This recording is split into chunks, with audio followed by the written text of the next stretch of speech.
Good evening, colleagues. Good evening, colleagues. Thank you very much for joining us today.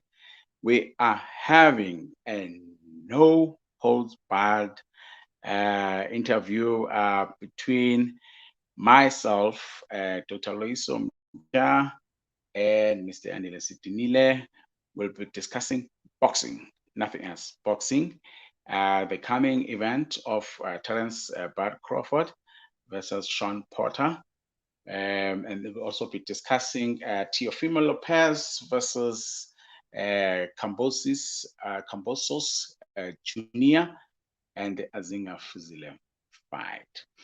So let's give them a minute to join us because the show is starting at 10 minutes past 6.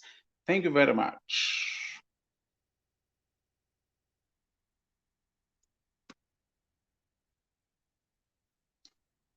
We have to guess. Okay. Just try it.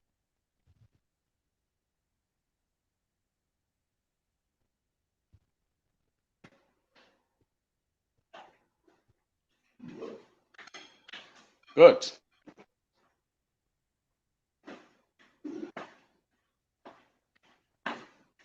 Good afternoon, Brother Lois.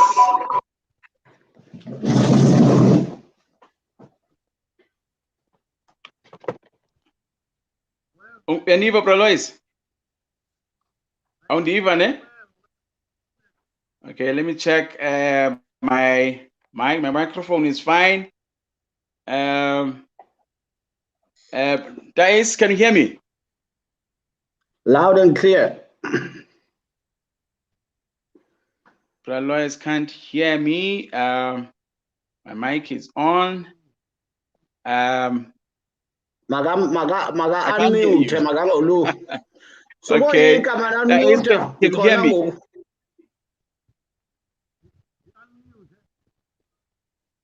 Unmute and corner. Unmute. Unmute. You are muted, Bryce. Then you are fine. But why am I? Dice, can you hear me? I can't hear both of you. You can't hear me. You can't hear me now. Okay, let's give it some time. Maybe it's still calibrating itself, and we've got broadband issues, colleagues.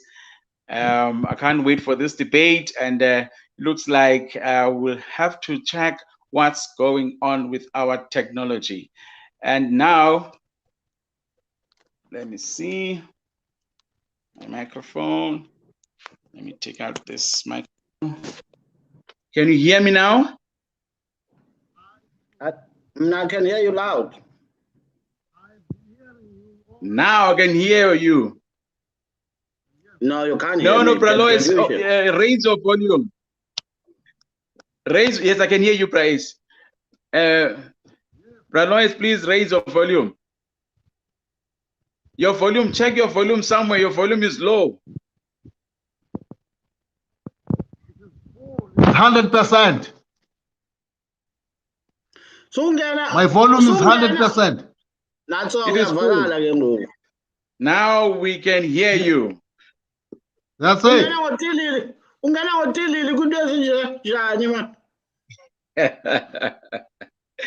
The problem is that you're trying to sabotage me. The opponent he wants to fight to be postponed.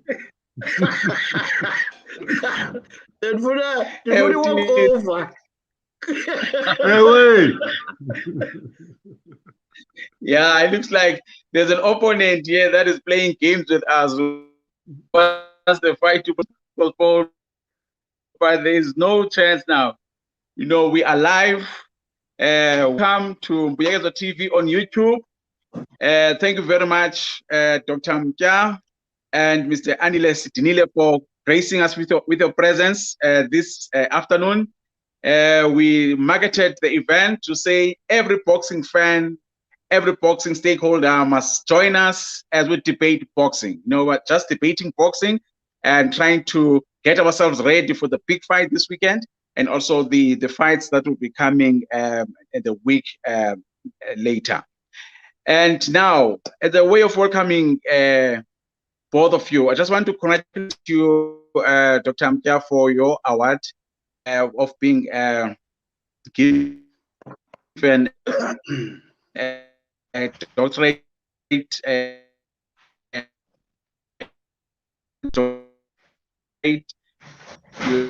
know, at the boxing, Hawkman to you. We hope that it will happen to many people who have given themselves and their lives to boxing for many years. Welcome. Thank you very much. Okay. You're also welcome. Okay. And then, yes. And also, welcome Sijuta Jr, the ace. Thank you very much for gracing us again with your presence.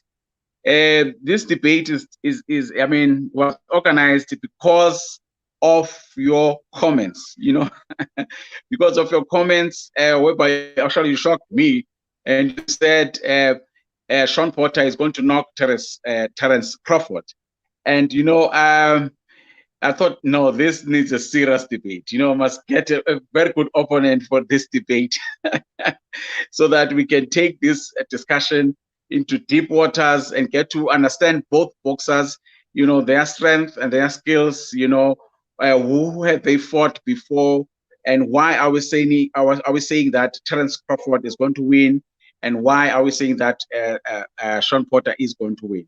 So as I spoke to you earlier, Loyiso, if you don't mind me calling you Loyiso for the purposes of this debate, you said that you believe that Terence Crawford is going to win. And Thais is laughing. Thais said, no, there's no way. Sean Porter is going to knock Terence Crawford. I almost fell to my chair. I said, no, Thais, no. I haven't studied Sean Porter, that I've seen him fighting, and I thought that, yes, he has got power. He engages himself into the fight, and he wants to be successful, and his work rate is high. But I haven't seen him to have the skills to challenge or to beat Terence Crawford. But what happened? What surprised me, Thais, let me confess. After I spoke to you, I went to both boxers' records, and I found that Porter has actually fought credible opponents. And I said, hey, now this requires one to sit down and think now. Because Terence Crawford has fought, I mean, also good boxers, but not to the same scale and caliber as that Porter has fought. So which makes the fight very interesting for both boxers, and we expect a big fight this weekend. Now, let me start with you, Thais. You know, Sean Porter has got 31 fights, 3 losses, and 1 loss. He has lost against Errol Spence, Keith Thurman, and Kell Brook. But he has won against Danny Garcia, Eudenis Ogas, that we know is a good boxer who beat Manny Pacquiao and Andre Battle. You know, I mean, a powerful a boxer with a punch. So now I can see where you come from, but I really need you to unpack for us, you know, why do you think that Sean Porter is going to not only win, but stop Terence Crawford? Yeah. Good evening to you, and also to Dr. Mtya. I know if I don't say doctor, I might be sued. So I need to say doctor so yes. that I don't get summons after the interview. Yes.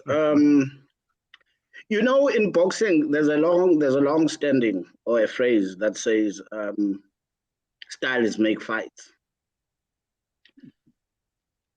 Crawford is a skillful boxer. No one said he's not. But Crawford, if you look at Crawford, when he fights in angles. And when he fights in angles, he likes to change stances. He fights as a southpaw, fights as an orthodox. He is very much better as a southpaw, actually, than an orthodox.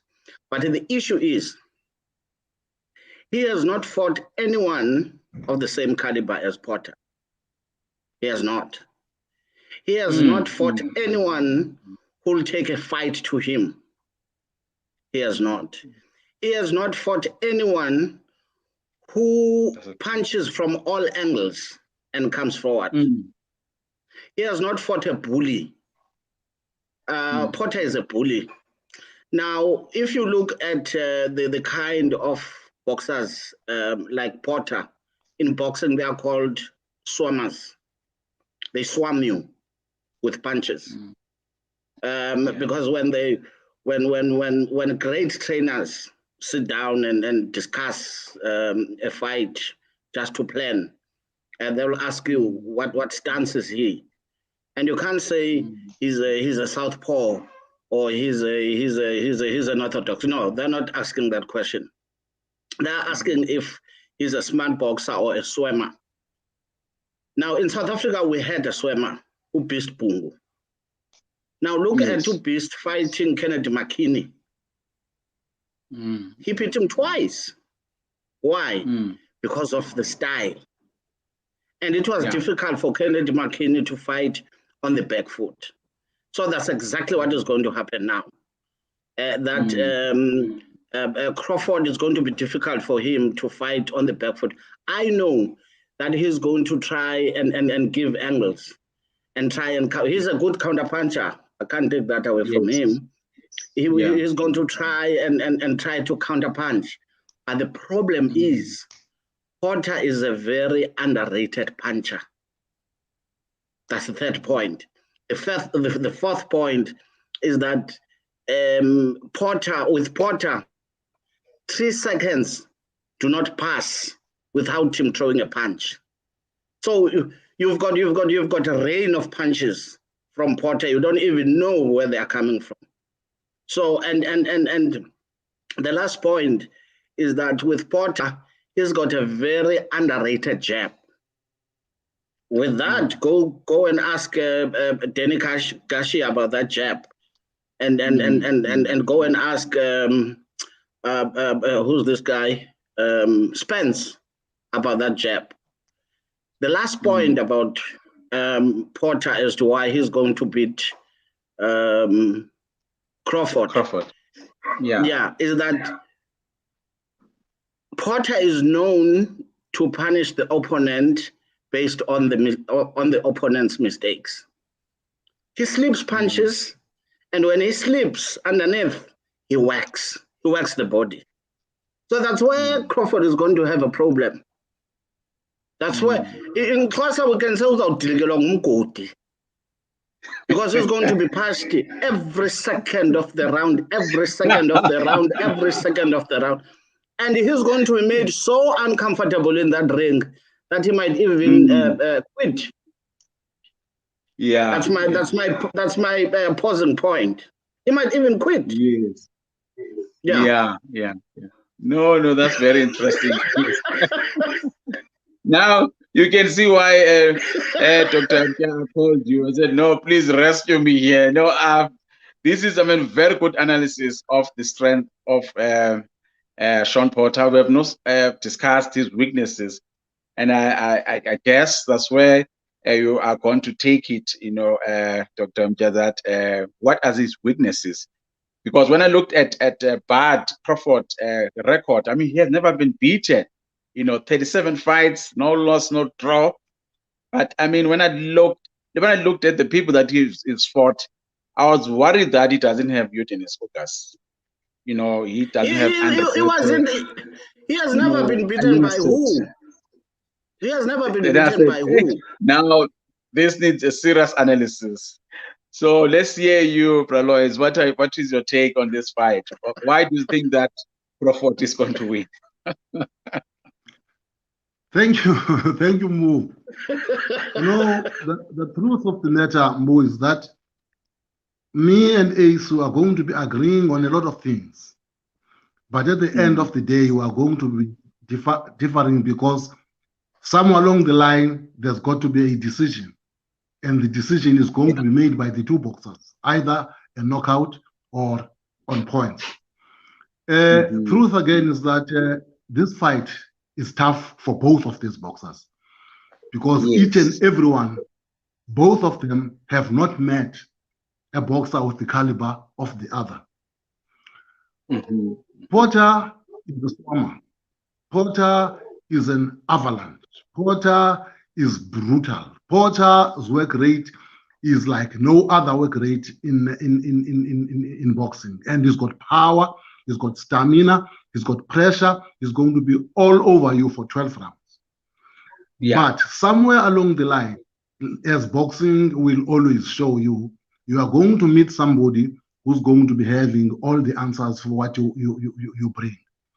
Because look at the fact that, for instance, the three guys he has met who were able to fight a little bit, they all beat him. Thurman beat him.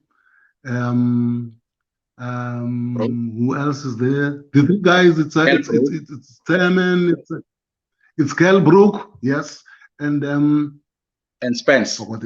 Those guys, Spence Jr. beat him, and Spence even dropped him.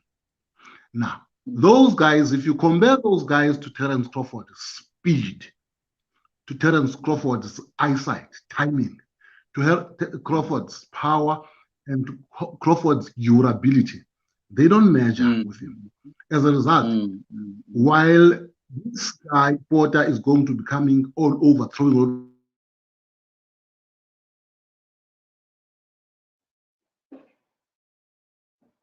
finding the range. He's not going to be finding the angles. He's not going to be finding the points where he's going to put in spots, because he is also meeting the best counter puncher we have in boxing to date. A switch hitter. And if you're a switch hitter and you are able in a split second to change your stance and change your combination and counter punch, then you're the best. That's why he is one of the 5 best boxers pound for pound today. He's going to find the holes in that style. He's going to find the holes, and he is going to beat. He may even stop Porter late in the fight because he's not going to start getting tired after 8 rounds. In fact, with him, the longer the fight, the better. And Porter may have a very good first 3 or 4 rounds, but what happens after round 5? He's going to have sorted it all out and is going to start beating him. And the fight is going to be like one-sided. From round 6 going onwards, it can even now be stopped at round 10, 11, or 12. That's my point. Where will Crawford be after round 6? Crawford will still be there. In fact, Crawford will still be now. It's the time Crawford will be starting to get into the fight, because the first 2 or 3 rounds, yes, he is not good. Yes, this guy is going to be all over him, but his defense is so good that he's going to make sure that those 3 rounds where he will still be warming up, he will still be good enough to weather the storm. Okay. Fight that. And once he gets into his gear from round 4, you'll see what's going to happen.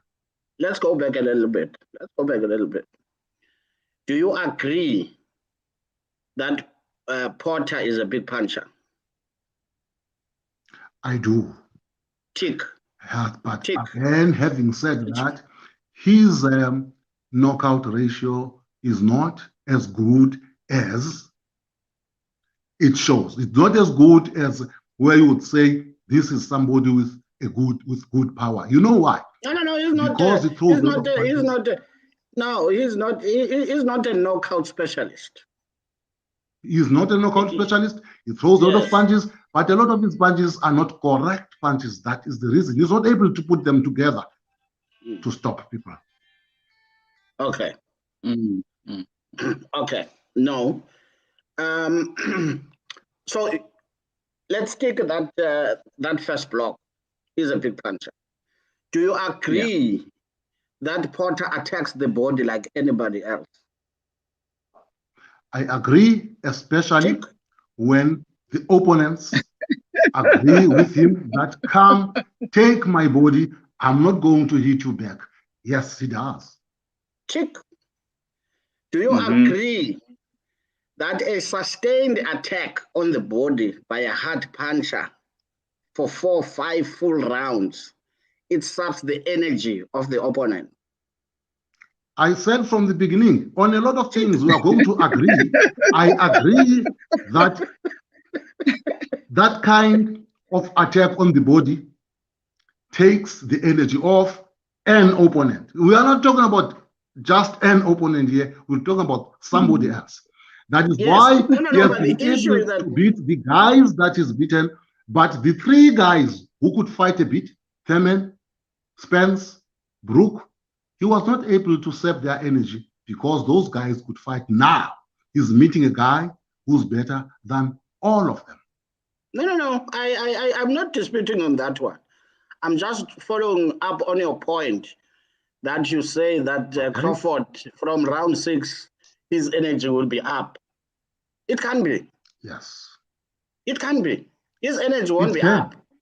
No. It can, because it's Crawford. If the sustained attack on the body saps the energy of the opponent, so he's going to be somewhere here in terms of that energy. Yes. I would agree with you. If that attack is allowed to be effective, then that is what is going to happen. But if that attack is not allowed, as it is not going to be allowed on this one, and he's going to be beaten back as he comes, then you'll see what's going to happen. Because he was still attacking Thurman's body, he was attacking Spence's body, he was attacking Brook's body. In fact, Spence even dropped him after having been attacked on that body. This time, this one is not just going to drop him, this one is going to be stopping him. In fact, you are right when you are saying the effect. That's true, but it depends on who is the opponent. No. Who's the opponent? Look, I was listening to Crawford yesterday. Crawford was saying a lot of people are making mistake of fighting Potter's fight. You know, the ding-dong kind of fight. And the fighter would also be a swimmer. And then he says he's going to be there because he believes in his beliefs that he is a smarter fighter. He might be a smarter fighter in terms of the definition of sweet science.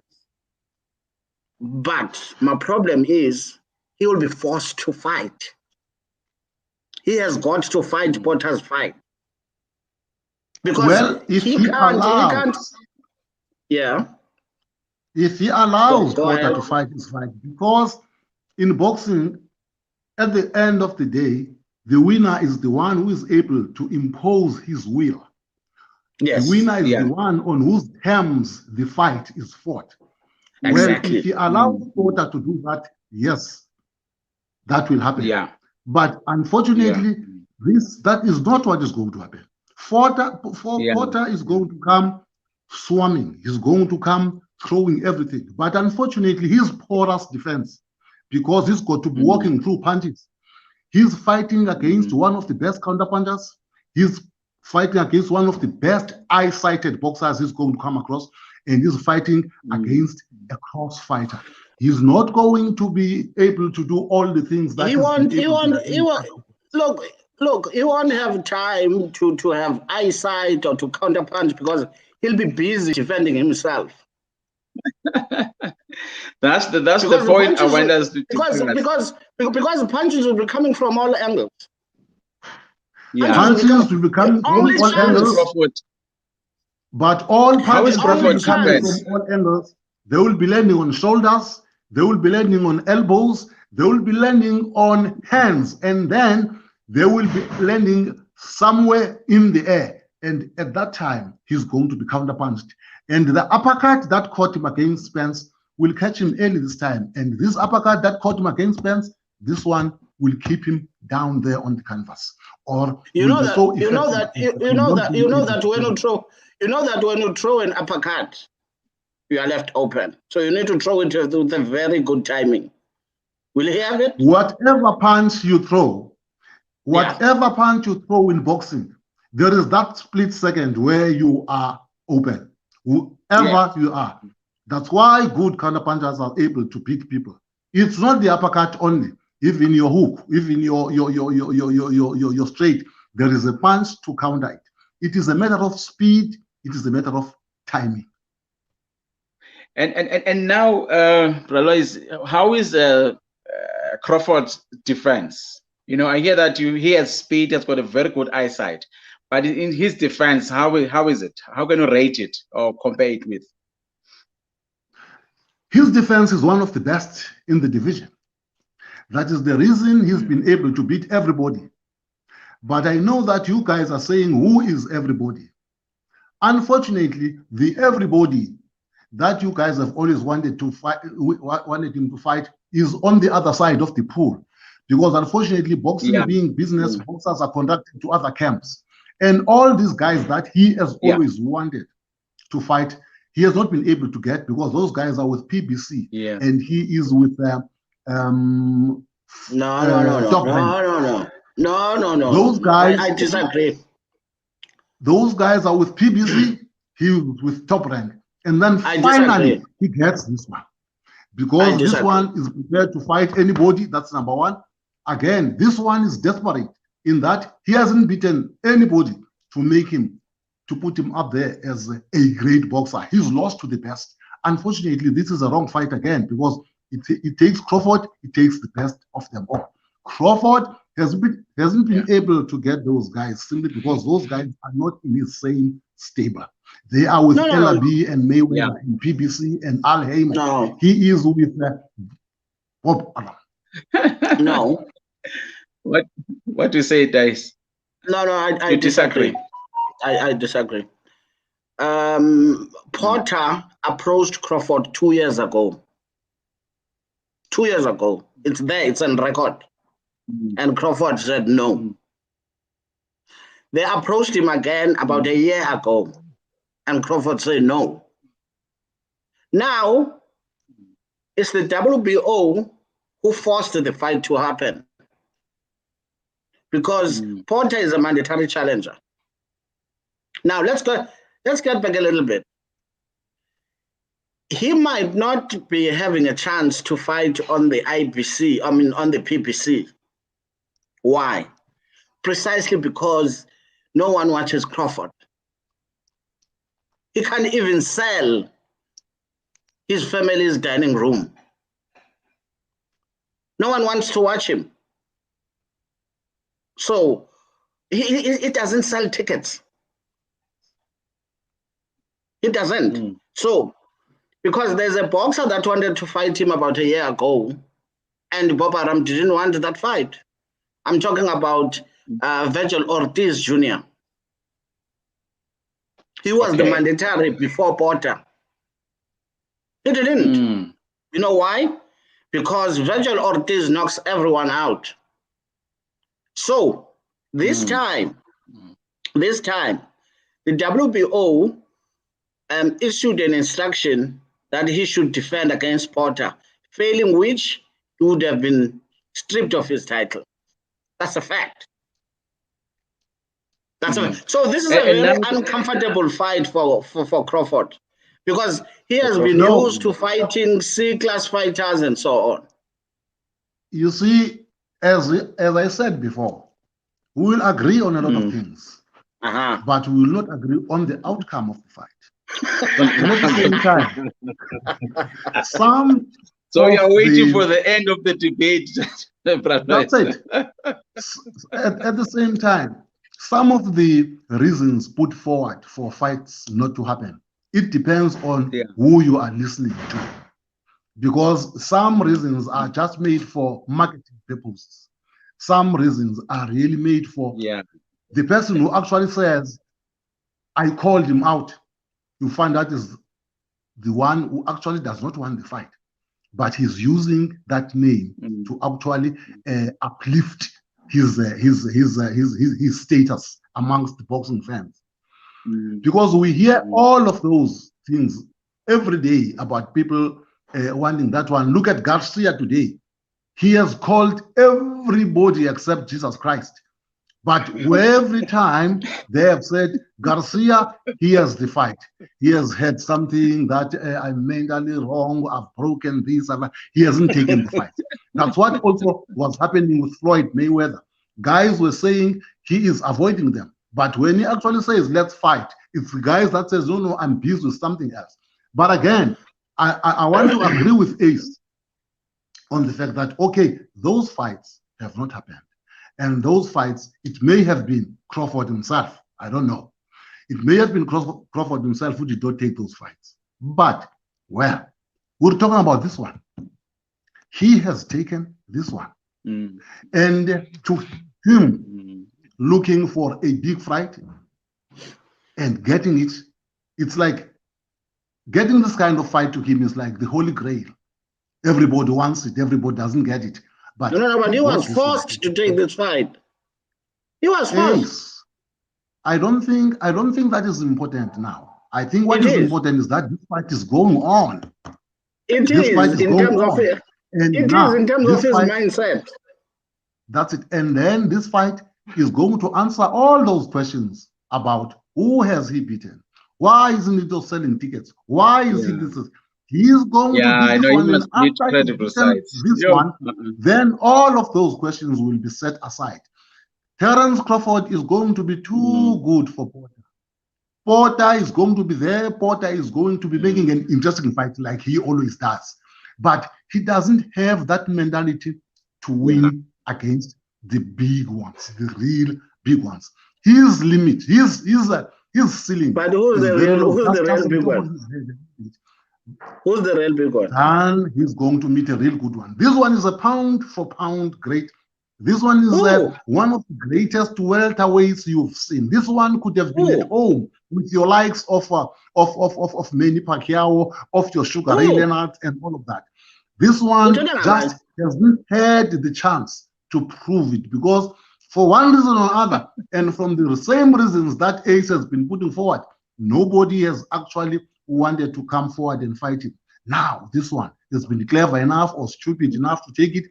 He's going to have his head taken off. You will see how he's going to fall. Have you looked at the box rack? Have you looked at the box rack top 10 pound for pound recently?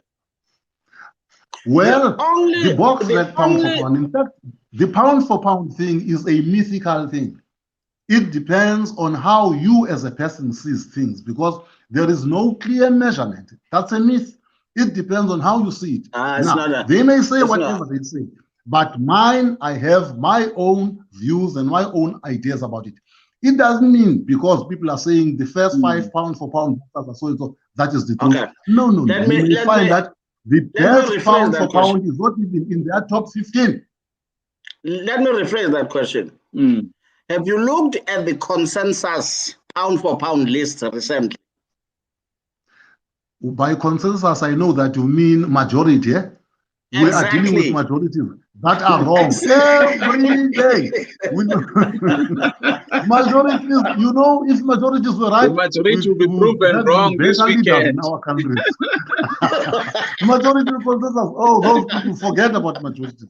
We would be having better leaders. But on a serious note, this is going to be a very interesting fight, a very tough fight for both of them. But with the points that I raised earlier, I still feel that Porter is going to knock out Terence Crawford because I really can't see a way of Terence Crawford beating a come forward swimmer.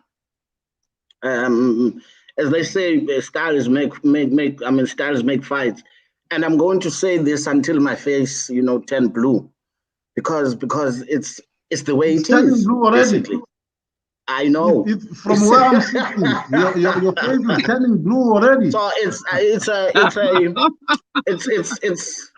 something that we'll have to see this Sunday, this coming Sunday morning. That's one. Two. It is the psychological part now of the fight, because earlier on we're talking the mechanicals of the fight. Now let's talk the psychological part.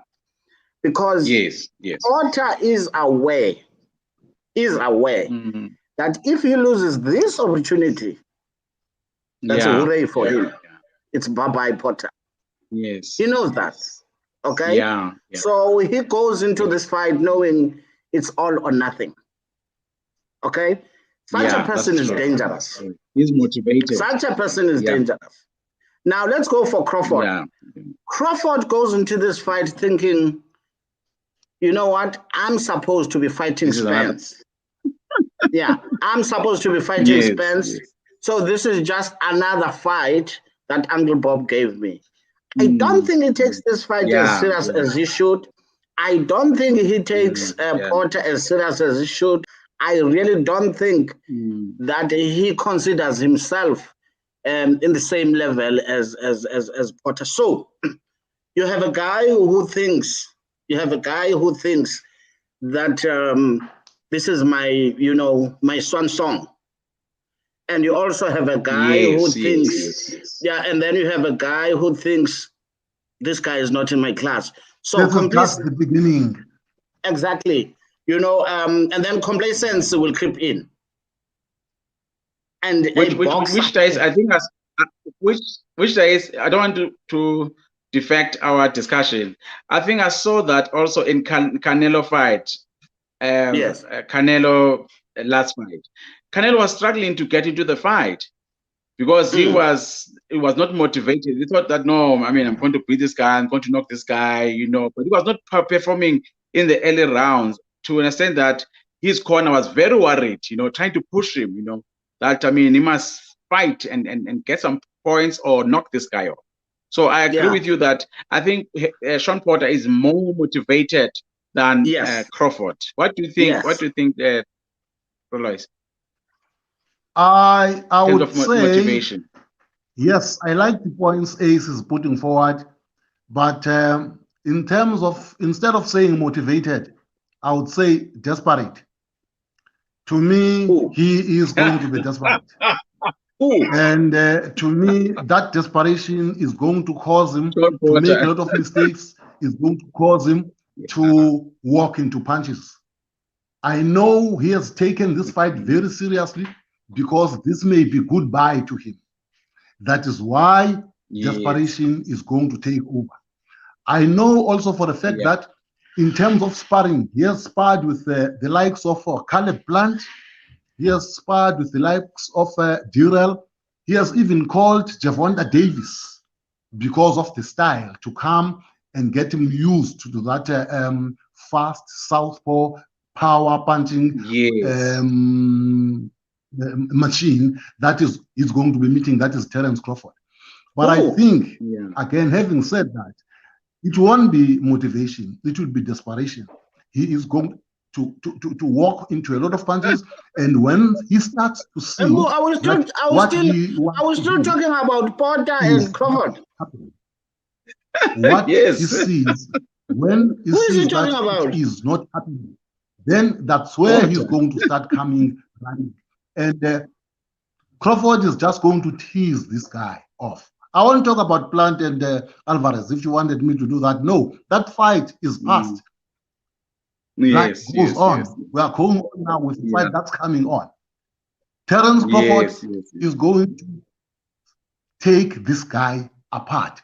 Yes, the fight itself is going to be very good. In fact, it's a contender for fight of the year. I see a fight of the year coming with the way Porter is going to fall, come back to fight and fall again.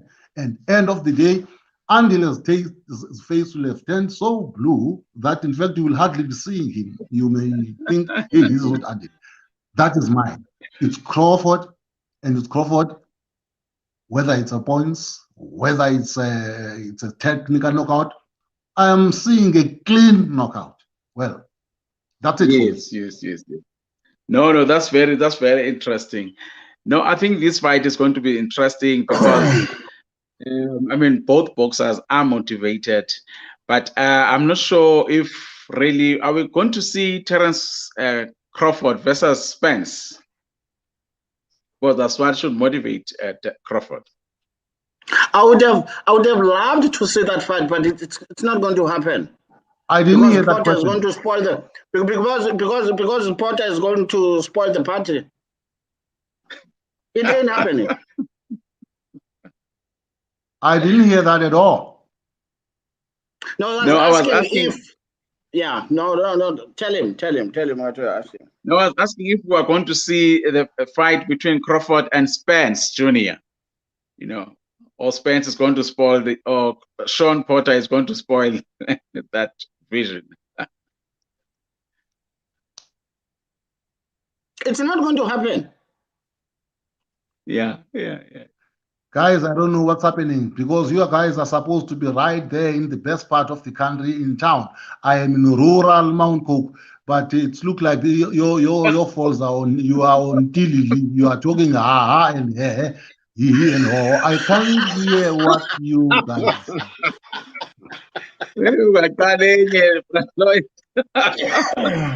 I'll see him. Yeah, hey, this platform. Yeah, but on a serious note, but on a serious note, I mean, in the near future, I don't see the fight between Spence and Crawford happen, irrespective of what happens to this fight right here, okay? Because there's a trend now in the sanctioning bodies, the trend of making sure that they follow their rankings or their ratings. Now look at the WBA. Yes. Now look at the WBA. Ugas was supposed to fight Spence, but the WBA said, yes, we need to have one champion at welterweight or at 147. So let's have a four man league. That's one point. The second point is with the WBC.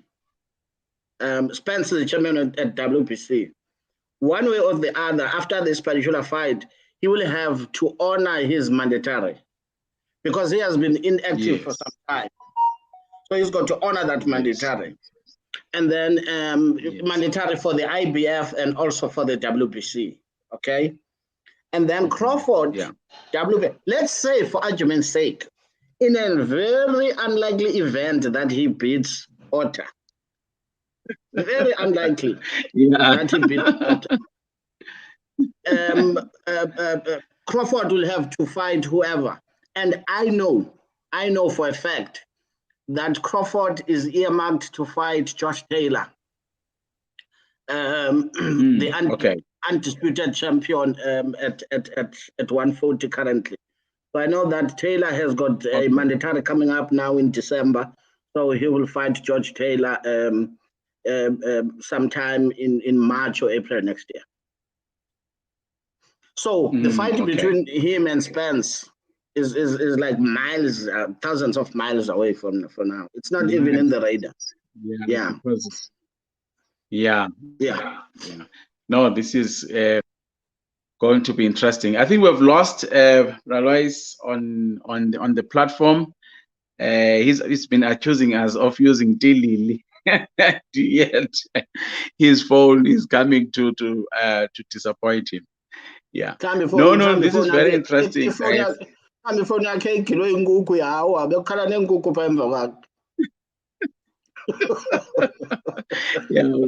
yes. But we will continue and wait for him.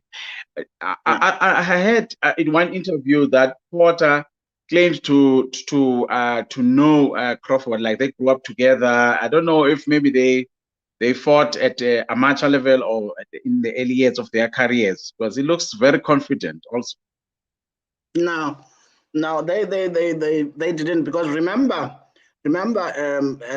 Crawford turned professional as a lightweight. He was a champion at lightweight, in case you forgot. Yes. And then he became champion at 140, and then now he's at 147. Now, Porter was an amateur at 154.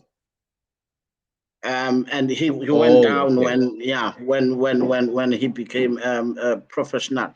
But Porter knows Crawford because Porter has been the commentator of the game. And remember, they were supposed to fight 2 years ago. So he knows everything that is there to know about Crawford.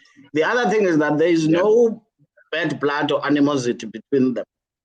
It's just friendship. It's just friendship. And then Crawford said, well, friendship ends here and now. We'll be friends again after the fight. So it's going to be interesting, but they have a common, did I say common opponent? No, it's not common opponent. There's a boxer from Arizona called Jose Benavides. Jose Benavides was knocked out by Crawford in the last round.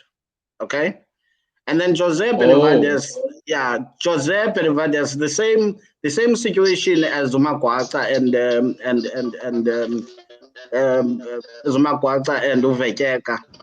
He was shot in the leg, but he healed, and then he went on. He fought Crawford, was knocked out round 11 or 12. He has a 10 now. Now, Jose Benavides sparred Crawford. Sparred Porter. Yeah. And the word out that he hammered Porter. That's the word out there. So Crawford has got that hope that I knocked out Benavides, and yet Benavides hammered Porter. Yesterday, as I was going through some boxing stuff, I learned that Porter is sparring Tank Davis. Yes. As Tank Davis is preparing for this fight, he's sparring Porter. And I'm told that was a good sparring. I'm not going to say who did they say won the sparring or what, but I'm told it was a good sparring. It was a good sparring. Yeah. We've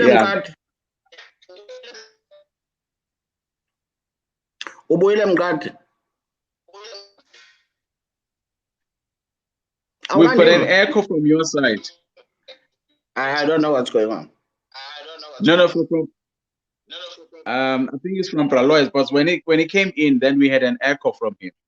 Okay. Yeah. No, it's interesting that there's a lot of fights. So boxers meet in the gym also and spar to help each other to prepare for their fights. So it's going to be interesting, this weekend how it's going to turn up to be. And now today I didn't check. As I was traveling, I was not able to check if we are going to have the final press conference like we normally do, like on Tuesdays or Wednesdays. I think it's tomorrow. It's okay. Today it was arrivals. Oh, okay. And then tomorrow you have the press conference. Yeah. The press conference tomorrow. Yeah. Mm-hmm. We've got a question from Dots. He's asking if you're going to put your money, on Porter. Are you going to be using some betway, or are you willing to bet that Porter is going to knock out Terence Crawford? Easy money. I'll bet on Porter knocking out Crawford around 9 or 10. Yes. Easy money. I will bet on that. Because as I listen to both of you, I think you are saying that Porter has a chance to stop Crawford in early rounds, and Pralois is saying that Terence Crawford he has a chance to stop Porter in the later rounds, which I think is a fair analysis and conclusion to this debate. I don't know. Yeah, it is, but I still believe because Porter has got this has got this ability to sustain the attacks to the body.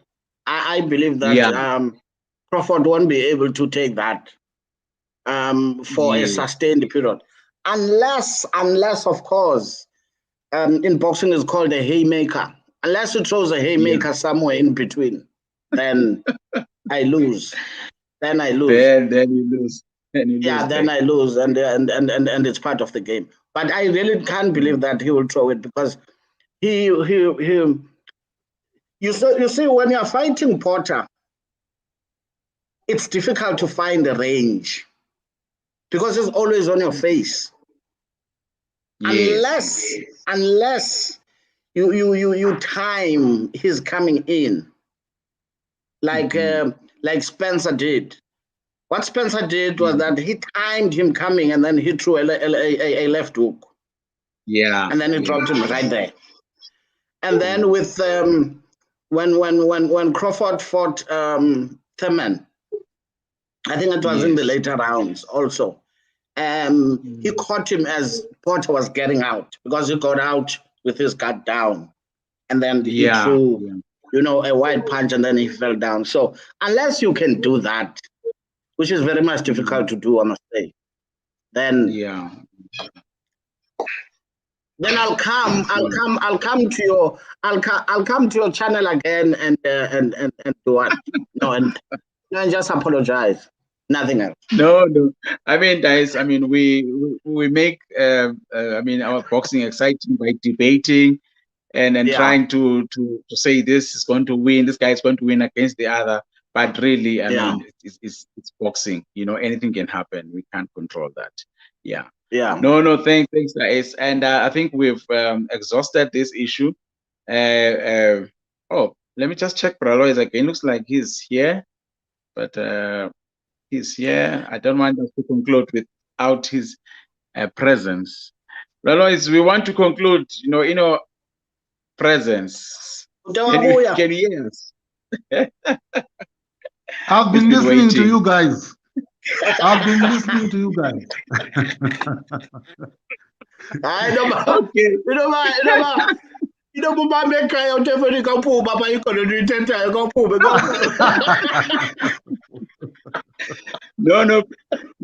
brothers. I was saying that in conclusion, I think we agree. If I take your point and his point, that if Porter sticks to his plan, as described in this debate, he has a better chance of stopping Crawford or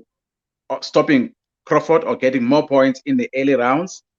Or if then Crawford stick to his style, that as you describe it, he has a better chance of stopping Sean Porter in the later rounds or winning the fight. That's our conclusion. The longer the fight, the better for Crawford. Yes. So I agree with you. Because I'm worried about that uppercut when he's swimming. Okay. No. You're gonna catch him swimming. Yeah, because you raised a good example. The example of the beast. But the beast, as he is looking down, he has got a very good defense. It was difficult to catch him. So now I'm not sure if Porter, has got same defense, in that style. But it should be interesting. No, don't be mistaken. the Porter's defense is to attack. Porter's defense is to attack. Okay, that's so was the beast. The first one. No, that's the first one. The second one is, look at Porter clearly.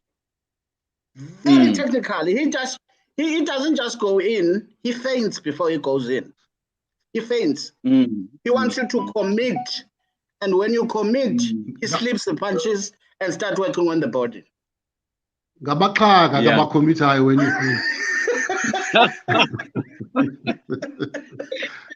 you immigrants will commit when you not Crawford. We have a comment from X Dais. Porter could not stop Formela, who was beaten by Mbenge. You know, what do you think by that? So he says, no, you can't compare the two. So what does that mean? What does that mean? Boxing is not mathematics. Boxing is not mathematics. You can't say if X is equal to Y and Y is equal to Z and therefore X is equal to Z. You can't say that. This is boxing. All right. That's why boxing is so interesting. Because boxing is very interesting. It's so interesting that when it doesn't agree with what you say, it's not mathematics. And then you go on to say your story and then you put on mathematics. Yes. You only in boxing you only come with mathematics if you don't have points to argue. Then you start being some kind of a philosopher or anything. That's not boxing. With boxing, you have to know your facts. Yeah. But at the back of your mind, you know that anything can happen. Why? Because it is boxing. Yeah. That's the essence of this game. I watched the fight. Let me probably respond to Clem. I watched the fight between Fonella and Porter. Now let's look at the context. The fight happened at the height of the pandemic. No fans, no one. And it was Porter's first fight after losing to Spence. Okay? I could say, because that fight was for the mandatory position of WBA. Okay? So let's say he could have, of the WBO, I'm sorry. Let's say he knocked out the guy in the first 3 rounds. So it would have meant that in 2 years, he would have fought 3 rounds. That's not good. That's not good. Yeah. So, you know, the guys, I'm sure Upralos will agree with me on this one. The guys at that level, they plan the fight to the T. Yeah. Take him to 12 rounds because we're giving ourselves 12. Let's try new things by fighting this guy. Let's try don't knock him out. Let's try new things. Because if we would have knocked that guy in the first round or the 3rd round, he would have had more than 2 years or 3 rounds in 2 years. That's not good preparation for Crawford, is it? No, it can never be, you know. Exactly. But no. Exactly. Yeah. No. Thanks, Bursi, for your comment, and everyone who's commented during this debate. We're still going on, colleagues. So we're not done. But I think we all agree that we are going to watch the fight very closely. And we say that according to the analysis, Porter is winning the first early rounds, and Crawford is winning the last rounds, the championship rounds. So it's up to them who then brings it to the ring. So we will wait and see. And there is a lot of I think there's a press conference tomorrow that you must check on YouTube so that we can follow the fight. And also there is a weigh-in later in the week. Okay, colleagues, I promise that we will discuss Lopez versus Kambosos Jr. We are left with 30 minutes for our discussion. Lopez has never lost, and also Kambosos Jr. has never lost. You know, he never tasted defeat. And but when I looked, it looks like it's a similar situation. Also, when you look at Kambosos, you don't know the names there, the people that he has fought. But then when you look at Teofimo, you know, you look at exciting challengers there, like so not challengers, but opponents, you know, in Lomachenko and Komi. So what do you think this fight is going to look like, Loyiso? This fight is very interesting in that, well, we all know Teofimo, and we know that he is the real deal. He's also a pressure fighter, knows how to box, and he's a good entertainer. And well, beating Lomachenko and Comey, actually putting up there amongst the best. But Kambosos is you know, an unknown but can also be dangerous opponent for him, because we don't know much about him. Yes, he's fought in the United States and he's got an unbeaten record, and I think his biggest win was against Lee Selby. But at the same time, if you look at his background and how he prepares, and he has prepared for fights, you find that you see here a guy who may put up a very good fight or even cause an upset. He is from that history of Australia. He comes from Sparta. If you remember the stories, Amakongwase Sparta, how they were trained from early ages to become strong fighters, and now he also has got that thing on his body that says no retreat, no surrender. And it's a war cry. It's a war cry. And they say that even the way he fights that way. I saw only one fight of him, the one against Lee Selby. I'm not expecting him to win the fight, but I'm expecting him to put up one good, brutal fight until maybe the real deal, that is Teofimo Lopez, overcomes him and stops him from midway going forward. Or we may see upsets that we are not expecting. Yeah, no, it will be a very interesting fight. It looks like really the matchmaking, I mean, in these fights is very good. You know, it makes these fights very, very exciting. Of course, Dots does not agree with our conclusion of our first debate, but then we'll leave that to the fight itself. And thanks, Mawawa, for your comment and encouragements. Let's say now we don't want to look beyond Kambosos, but Teofimo is is surrounded, you know, by giants in his divisions. You know, that you know, should he win this fight, I mean, they're waiting for him. Like Hani, what do you think about Davis or Hani fight? You see, the opponents around him, the other champions, as you are saying, they don't have a high regard for him. Yes, he may have beaten a good one in Lomachenko, but he took the franchise title. And that franchise title, guys don't actually recognize it as the real deal, because you are like being appointed. You get appointed there and become a champion. And at the same time, I think it's a way of avoiding the mandatories. You just pick whoever you want to fight, because the guys in that division can fight. David Haney is a sneaky one. Is very good.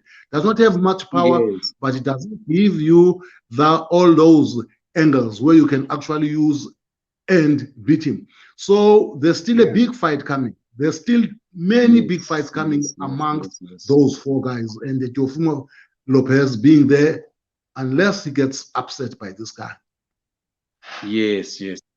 So what do you think about Tank Davis versus Teofimo Lopez? Was Mawawa thinks that, you know, Tank Davis is a puncher, you know, Lopez might not stand his punch. I think Teofimo, maybe I may be biased, because he's a southpaw.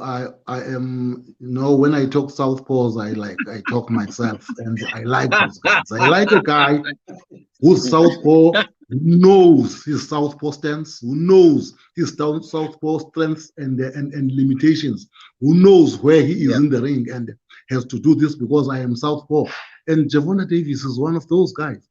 And I believe he is in the top 10 already. A lot of people believe that he's good, but he's not yet there. But when the time comes for actually him to prove that he's there, he's going to beat these guys. He's going to beat your Taylors. He's going to beat your Garcias.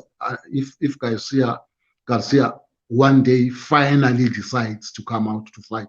and put all those excuses aside. I think Javonda Davis is the real deal in that division. Yes, there is also Devin Haney. I like Devin Haney. There's also this Teofimo. This Teofimo, you cannot count him out against anybody. Look at how Lomachenko. Yes, Lomachenko, they are saying that he started late, the first 5 rounds. You know why? Because he was intimidated. This boy was able to intimidate Lomachenko, because boxing is not only physical, it is also psychological. And that boy is a master at doing that. True. We are still going to see a lot of good fights in that lightweight division. But at the end of the day, I think the one man who's going to remain standing there will be Javonda Tank Davis. Okay, oh, that's interesting. And Dice, what do you think about Teofimo has experienced a lot of challenges coming into this fight? You know, a lot of postponements, which I think they could affect him, you know, psychologically. And also, I see him a lot on YouTube, you know, every other day, you know, worried if he's focusing on the fight itself, or he thinks that this fight is a walkover. Do you think that he's ready for this fight, given everything that is happening around him? I was thinking about the same question again yesterday. Because I just don't think Lopez is 100% focused on this fight. I have a feeling that Lopez, however. No, I can hear you. I just agree. Yeah. I think he has a lot of distractions around him. Yes. And all of a sudden, Lopez wants to be a celebrity.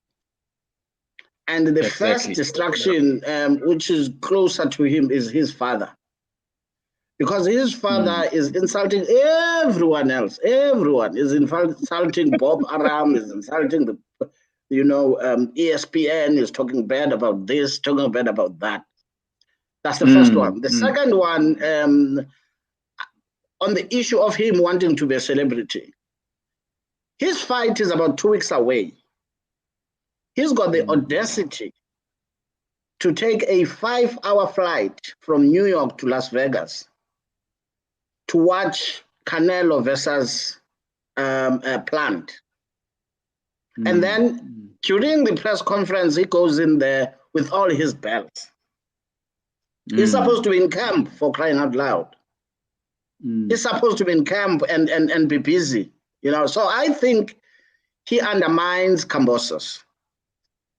Kambosos, I won't say much because I think Pralois, said a mouthful about Kambosos. We land on to a Maori. Welcome to Maori. You know those warriors. You know All Blacks. All Blacks before they start a game, they have a war cry which is called haka. That's a Maori war cry. He doesn't back down easily. Not a very good fighter. Not a very good fighter, because he fought Mickey Bay, and he couldn't stop Mickey Bay. It was both his opponents is Mickey Bay and the guy that Obralois mentioned, who was the former IBF featherweight champion. So his resume is not so good, but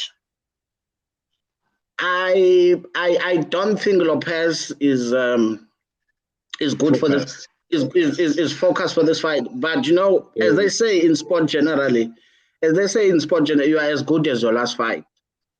So we are now riding the wave of Lopez upsetting Lomachenko. Okay, so we don't really think that Kambosos can actually upset him. I'm not ruling out an upset, but I don't think Kambosos will take the punches of Lopez either. because he doesn't have good defense. Kambosos, he just comes forward. That warrior, in him is there. So, in a nutshell, I think Lopez will retain his title. He will retain his title by a knockout. Yeah. But I wouldn't be surprised if he's upset. Let me just put it that way. I wouldn't be surprised if he's upset. I think his actions and his dad's actions, will make him to be his own enemy. In terms of the sport itself. Yeah. No, and remember, he was supposed to fight on Thriller, okay?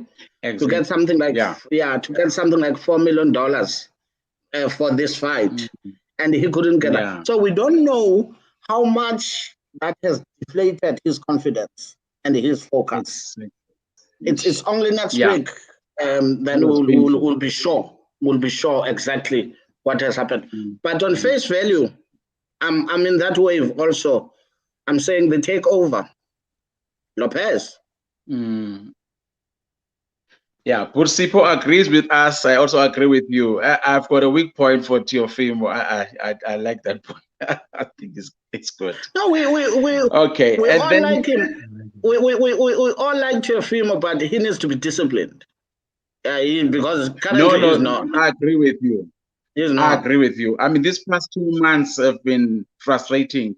His focus has been very low, and they've been all over chasing Eddie Hearn in the corridors, getting themselves everywhere, focusing on the fight, And if you check on YouTube, he is on every YouTube channel that you can see that talks about boxing. Exactly.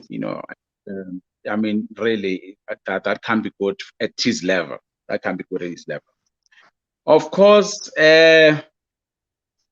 we talked briefly about, Azinga Fuzile and Ogawa, because also Loyiso is here. We didn't give him a chance to comment about that fight in terms of how we think our boy is going to fare in that fight.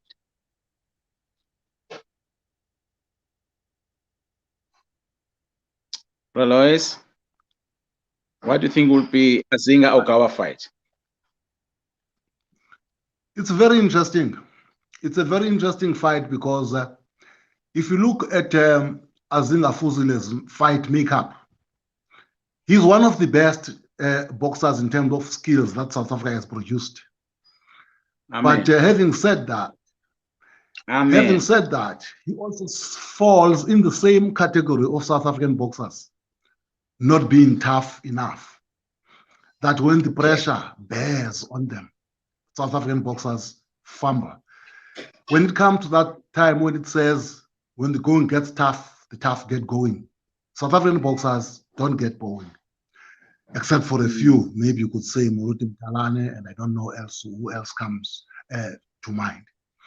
So as long as the fight lasts, and as long as the fight is good enough, comfortable enough, or Fuzile is able to handle the rushes, because Ogawa is going to come rushing like Porter, the rushes of Porter.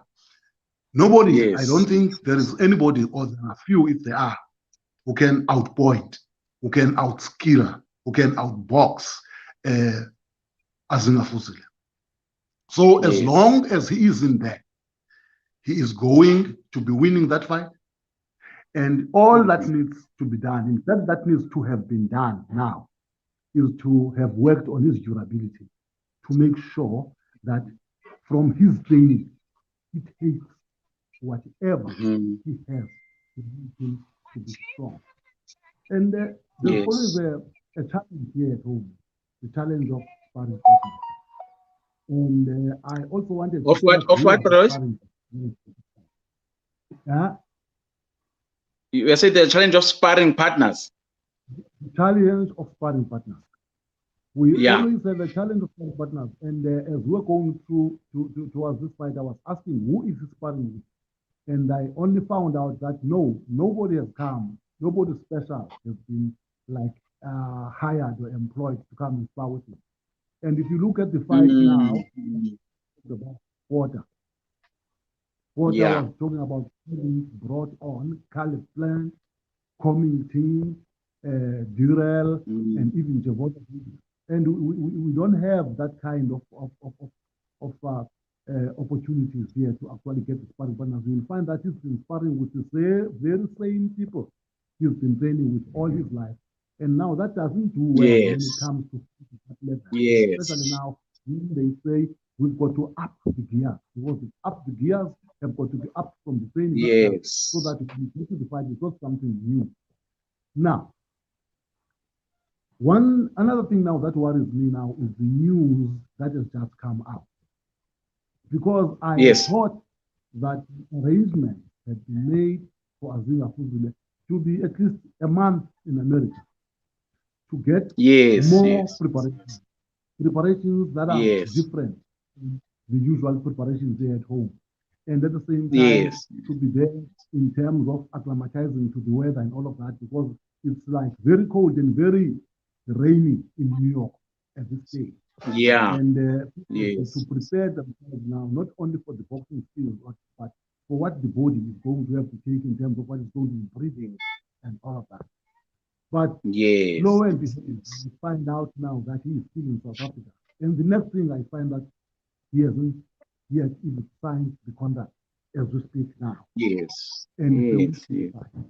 And the contract now is that opens the door for everything to happen, because we are talking about the television fight, we are talking about travel arrangements, we are talking about accommodation, we are talking about everything, and no promoter is going to prepare those things and pay for them and guarantee without a contract. Yes.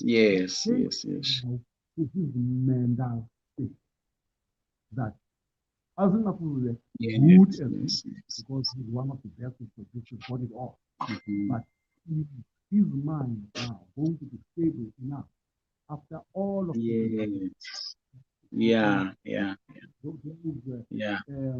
Cold War in his management and trainers and all of that, and those miscommunications between his promoters here and promoters there, and whoever is in the middle of the whole thing that is making things not coming in. How is that the boxer now? Because there is a marriage in that club. There is a marriage of money of trader. And now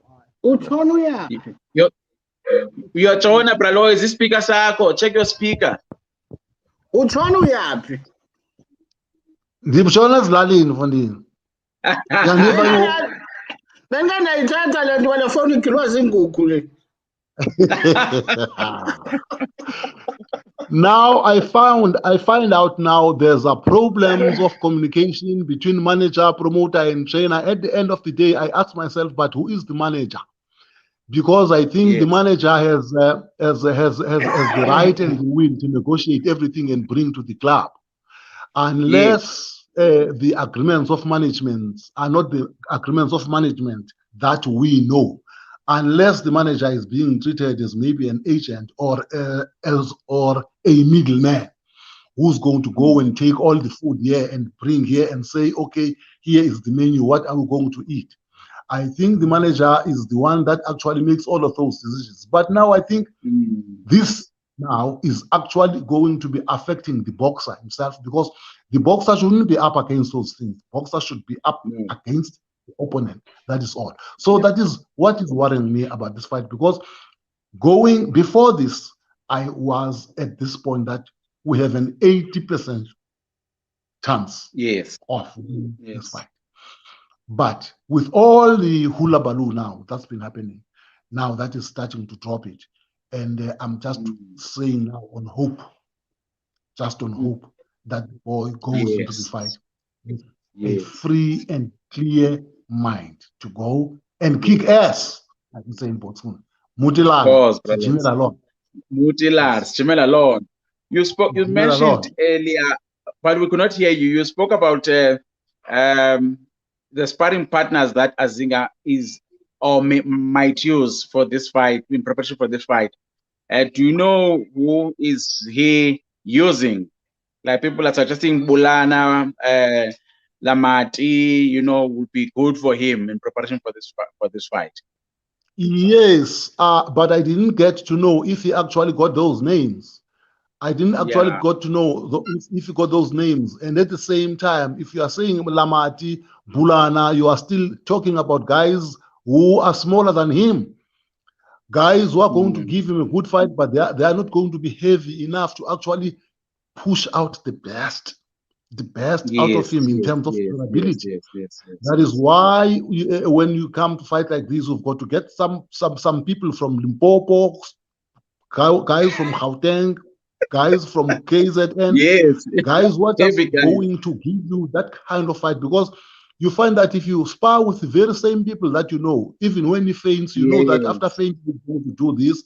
When he takes one step back, you know he's going to take one step back and take a step to the left. You know when he starts to crouch, you know he's going to come up with body shots and other. You've got to get guys who are going to be challenging you mentally. You've got to, when you get to your sparring session, there are days when the sparring sessions are going to be declared fights. You are going to be having to be fighting because the best out of you is going to come out. But if you're now going to have things easy in sparring and then you start getting now taken into the deep ocean in the fight, then you are not going to know how to swim back. That is always my worry when it comes to our boxers this side. We always have this challenge of sparring. Like I made this example of Porter. Porter brought in Dirrell, Porter brought in Caleb Plant, Porter brought in Javonda Davis. Those are actually fights. And as long as you still have the long time in order to be able to recover from all that punishment, you will come out of that a much better, stronger, and more tenacious and durable boxer. So that is also what worries me. The guy has been sparring with the locals for the biggest fight of his life. Yeah. Praise, it looks like we're facing the Teofimo situation here with this boy. I mean, seriously, why this is happening to this boy? Like in terms of him focusing on the fight, now you must get himself involved in the arrangements for the management of the fight itself. Why you're asking me why is this happening to this boy? No, I'm saying I'm saying it looks like we are facing the same situation as what we discussed earlier with Teofimo not being focused on the fight but engaging himself in management issues. Look, let me tell you something. East London or the erstwhile border region is not referred to as the Mecca of boxing for nothing. Okay? We have produced the best boxers. The best. Yeah. Talent is in abundance in terms of boxers. All right? Yes. But the problem is interference. That's where the problem is. I mean, go back. Go back to Welile Nkosengulu. He was one of the best that we had. Yes. But there was interference. There was interference in terms of Charles Sebe coming into the picture, and then that divorced welcome away from the people. Okay? And he decided to go to Cape Town. Come back again. Mbula Lopotile. Mbula Lopotile went to fight in the US. He won the bantamweight title right here at East London Stadium. Interference again, interference. He fought the best featherweight, Paul Ingle. He won. Yes. What happened after that?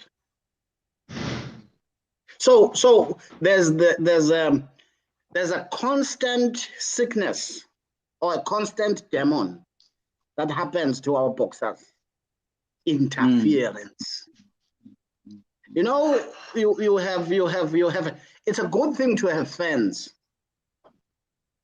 but there needs to be boundaries. That now you have I am a fan, but my boundary starts here and it ends here. There's nothing as dangerous as social media in boxing today. Yes.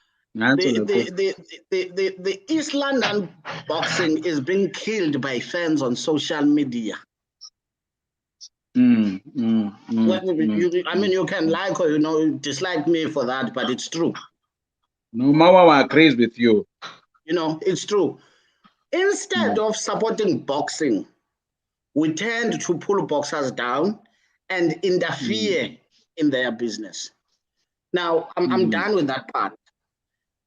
Let me just give you a scenario of how things are done internationally at the level that Azinga is at now. Internationally, you are given a maximum of 21 days to sign the contract. Yes. If you don't sign the contract within 21 days, the fight is off. And they're going to get the replacement within 24 hours to fight for the very same title. They don't care whether you take the fight or not, particularly if you are not even a main fight. Yeah. They can replace a main fight in 24 hours. Yeah. We saw that in Tank Davis. You are from South Africa, you are an unknown. You fought once in the US, you fought an unknown in Las Vegas, and then all of a sudden you think that your value is up. Internationally, no commodity has value over money. Promoters don't lose money because of a person. They pull the plug. That's what they do. But I hope that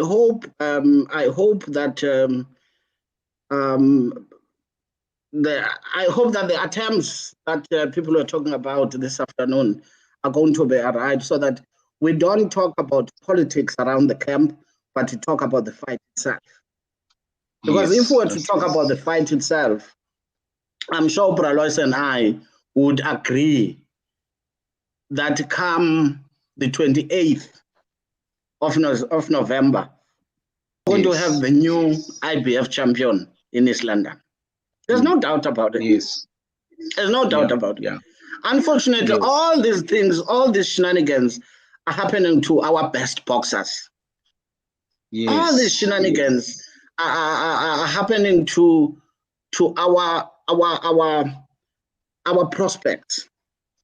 So we just need to professionalize the game and just build a fence around our boxers and not allow the influences of social media to affect boxing.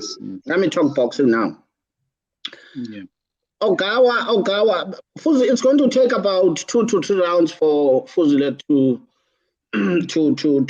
be comfortable in the fight, because I mean he knows how to adjust. And Loyiso, I hope that Ogawa this time he comes in clean. I hope Agachovanga this time, as he did when he fought Farmer. Because Ogawa is not quick. He's not fast. He is strong, but he's lazy to move. He's lazy to move.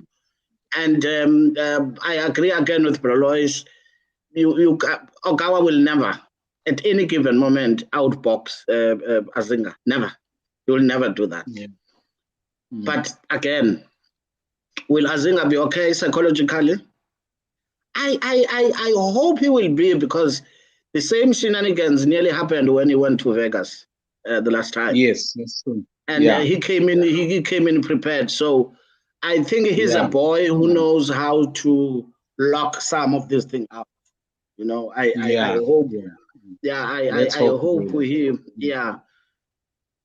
But as a human being, any person can take this much in terms of locking stuff out. At some point, he will have to break. At some point, he'll have to break. So that I think that the people who are involved in boxing, who have no interest at all,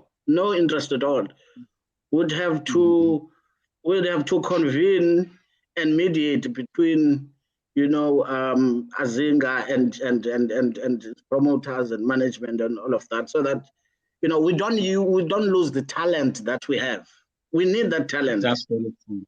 No, yeah, we do. Azinga is less than 25, if I'm not mistaken, less than 25 years. So he still has got about 10 years, in his 10 years left in his career. Yeah. The last point from me is once in a camp, each person needs to have a role to play. Yes. Okay. Yes.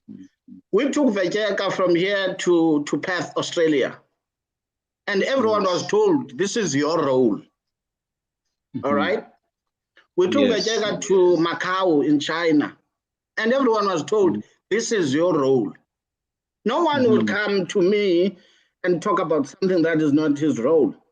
Everyone knew everyone's role in the camp. Yeah. That's what needs to happen.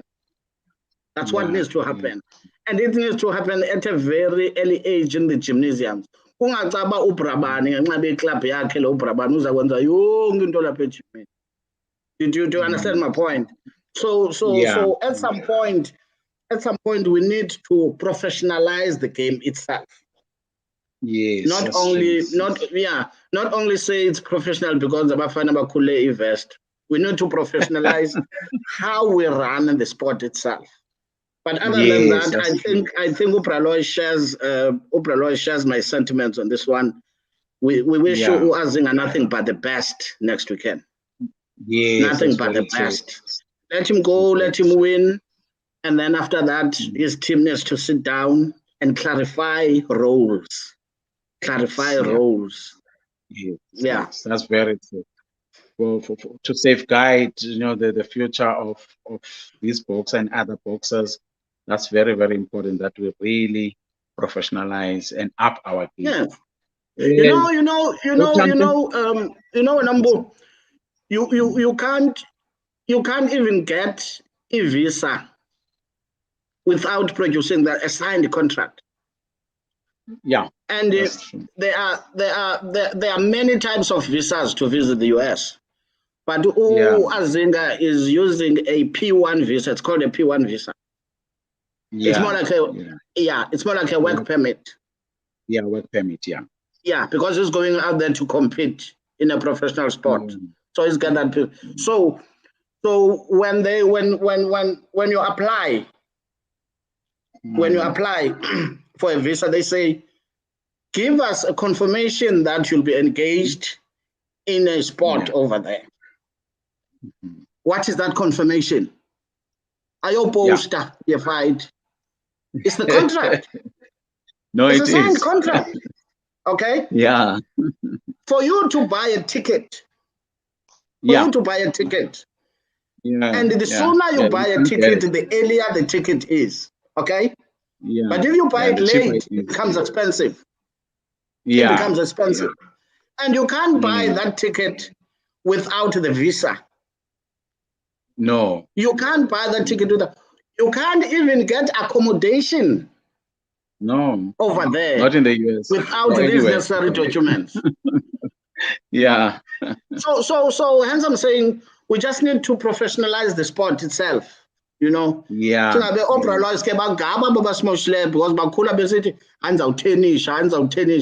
they thought professionalism good tennis.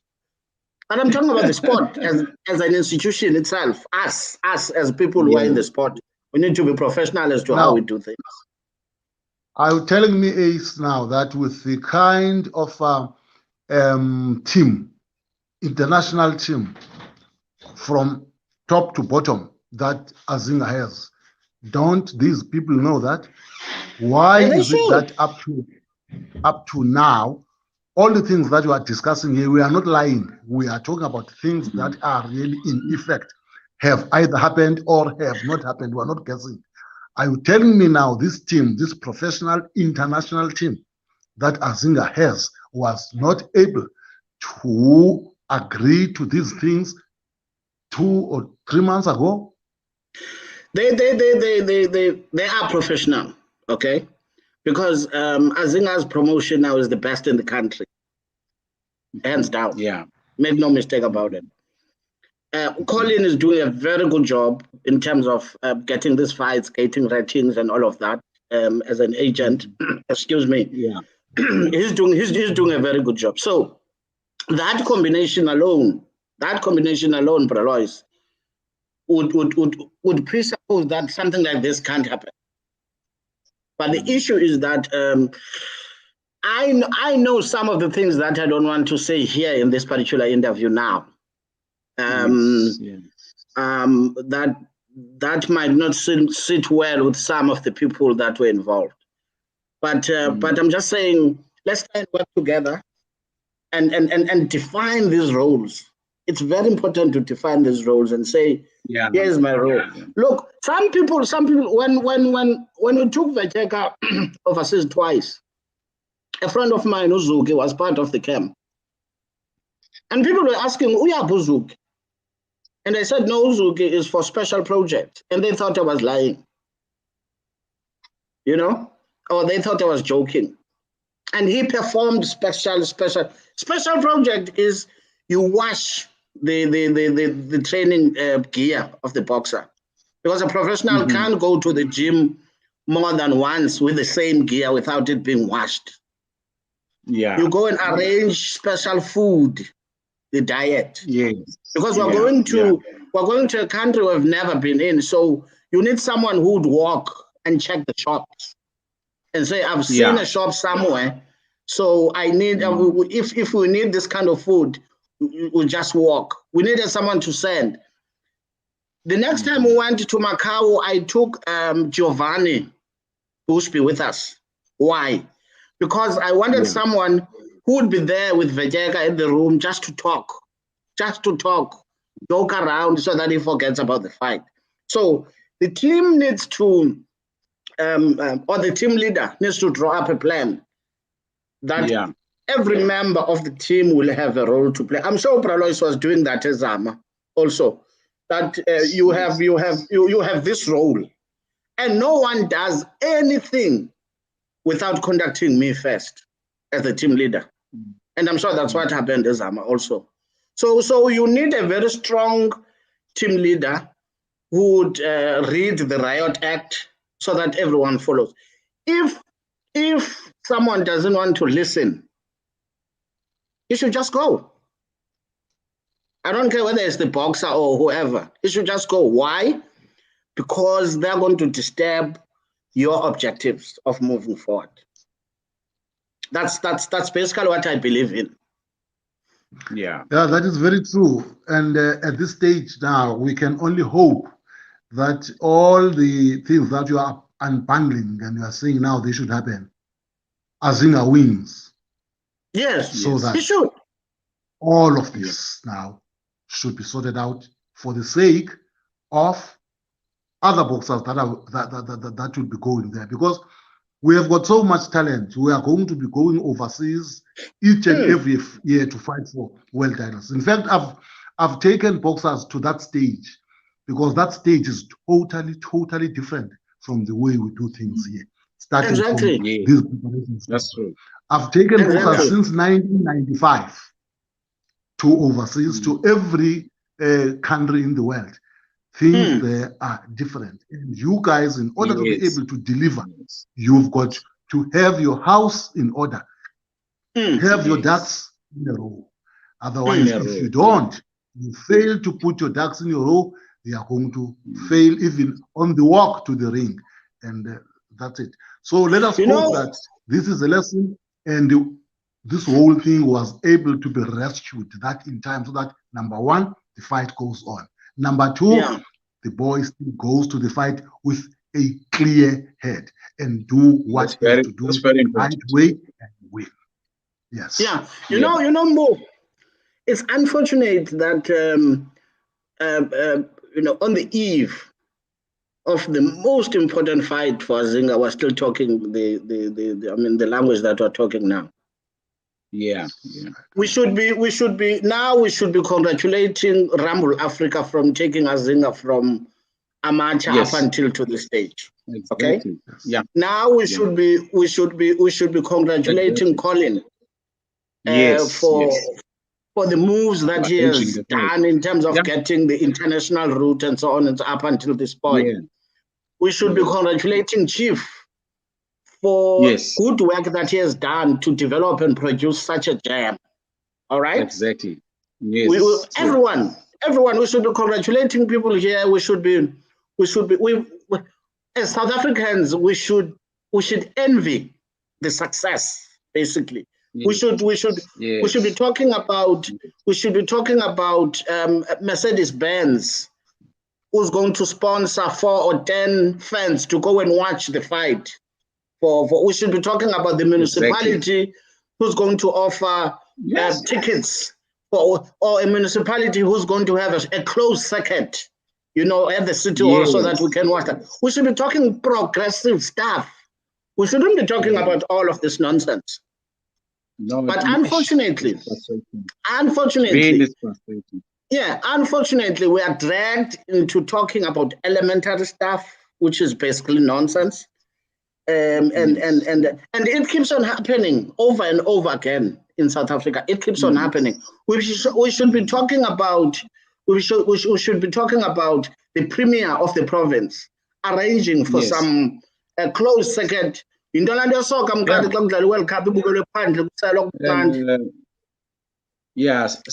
viewing park. Yes, we should be. We should be talking about that now. Exactly. We should be excited. We should be excited because Azinga should be overseas already. Because when they say New York, when they say New York now, when they say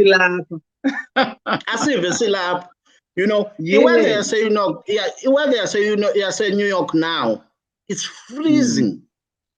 It might be difficult for them to even do running in New York. Yeah. Because it's packed. They don't even know where to go from the hotel. They wouldn't know where to go. Will they go and run a hotel? We go into lunch, a treadmill? We don't know. Yes. So we should be miles ahead. But guess what? Ogawa is getting all the support that he needs. And it's not his first time. Exactly. Ogawa is getting all the support that he needs. Secondly, Ogawa is favored to win by the promoters. Why? Yes. Because there's money in Japan. Exactly. There's money in Japan. There's no money in South Africa. Yes. Because if Ogawa wins, the promoter will sign Ogawa, and Ogawa will have a sponsorship in a second.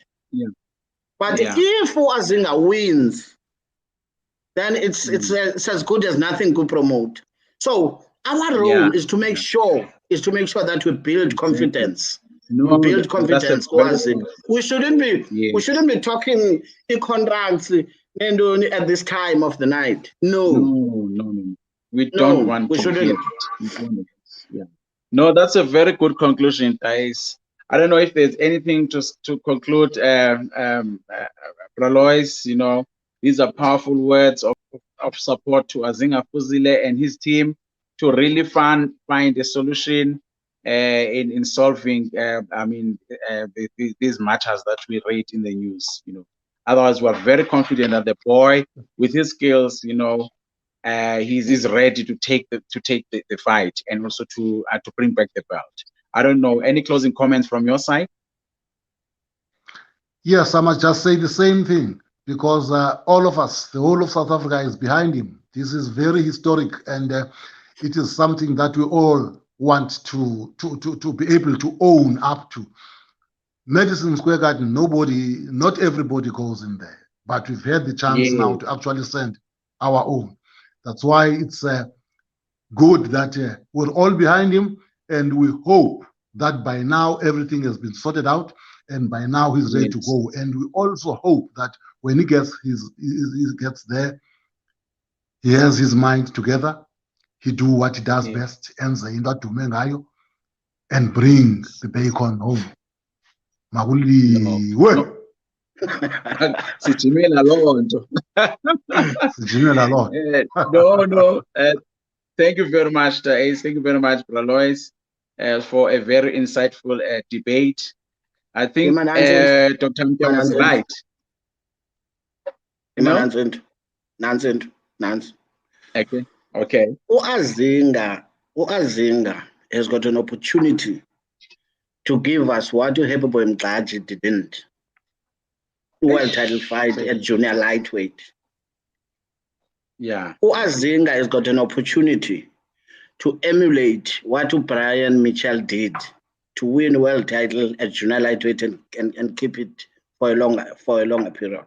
Oh, yes. I just wanted to say that as a closing remark. Yes. No, that's very say that. Yes. There's a lot of history, that goes with this fight. That's why everyone is excited, with the talents that Azinga has. I mean, since he showed up to the scene at the professional ranks, we've been all very excited, and we can't wait for him to win this belt. And I think it is going to happen. Thank you very much. I think finally we agreed on something. I think Dr. Mtya was very right that we might debate and disagree, but eventually, what will be the results of the debate? The results of the debate are that we agree that we are the maker of boxing. We agree that Azinga must bring back the belt, and that Harry Potter versus Terence Crawford fight is going to be exciting, and we are going to see who's going to win that one on a knockout, as the analysis was given earlier. Okay, now Loyiso, as it is the tradition in this channel, we ask for your top 5 pound for pound boxers currently. Thais gave us last time he was with us, so we need you to give us your best top 5 pound for pound. Mine is number 1. I go Crawford. Mine number 1 is Canelo Alvarez. Oh yes, I agree. Number 2 is Terence Crawford. Number 3, Tyson Fury. Yes. Number 4, Alexandra Osei. Yes. Number 5, Gervonta Chunk Davis. And that is the future of boxing. Oh yeah. No, thanks, Loyiso. That's a good one. I think it's a good one. We can't challenge that. Thank you very much. Thank you for your time. You must have a very good evening, and thank you for honoring the invite. And thank you for your support and your comments. We look forward to growing the channel. Thank you very much. Thank you, South Africa.